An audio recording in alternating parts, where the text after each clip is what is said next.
Carla naging bayani at Good Samaritan sa kanyang pinsan. Carla handang maglabas ng pera para makatulong sa isang malapit na kamag-anak. Ang bait talaga ni Carla. Samantala Carla, bakit naman nabash ng dahil lang sa hindi nito pagsipot sa event ng Velvet Box kung saan inaasahan na siyang dadalo mga kaibigan?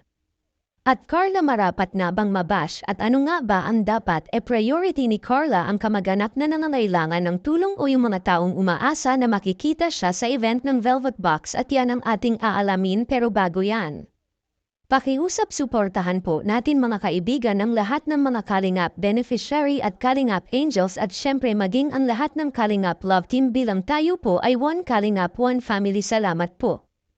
Isang mapagpalang buhay po sa ating lahat at muli ay nagbabalik ang inyong lingkod, bigay ng update mula sa paborito ninyong beneficiary na si Carla mga kaibigan. Pero bago yan, pakiusap mangyari po, sanang tapusin po muna natin ang video na ito bago po tayo magbigay ng sarili nating komento kaugnay po dito mga kaibigan. At syempre wag rin po natin kalimutan na mag-like, mag-share at mag-subscribe bilang suporta na rin sa ating munting YouTube channel. Pero syempre wag rin po nating kalimutan suportahan ang magamang matubang na si Kuya Val at Kalingap Rob, lalo na sa kanilang mga charity work. Salamat po. Sa kasalukuyan ay humaharap na ngayon sa malaking problema si Carla dahil sa pangyayari na hindi inaasahan sa kanyang pinsan mga kaibigan. Actually nasa sitwasyon ngayon si Carla na hindi niya talaga malaman mga kaibigan kung saan siya dapat lulugar. Bakit? Ang problema kasi ngayon ni Carla ay naiipit siya sa sitwasyon kung saan parehong mahalaga sa kanyang buhay kung saan kailangan niyang pumili. Samantala nabash na si Carla sa kadahilan ng hindi nito pagsipot sa event ng Velvet Box Fashion Show kung saan isa nga siya sa inaasahan at inaabangan ng mga fans at mga viewers. Ang sabi nga ng iba ay dismayado daw sila sa ginawa ni Carla sa hindi nito pagsipot sa nasabing fashion show. Samantala marami naman humahanga sa ginawa ni Carla sa pagtulong sa kanyang pinsan at tila ba naging bayani sa mata ng ibang mga viewers yung pagsaklolo ni Carla sa kanyang kamag-anak na si Arjen na noon ay inaatake ng sakit mga kaibigan. Well, sa totoo lang wala naman talagang ibang posibleng pwedeng tumulong kay Arjen sa panahon na yun kundi si Carla dahil magkakasama sila sa iisang dormitoryo, kaya nga mabilis ang pag-aksyon ni Carla mga kaibigan.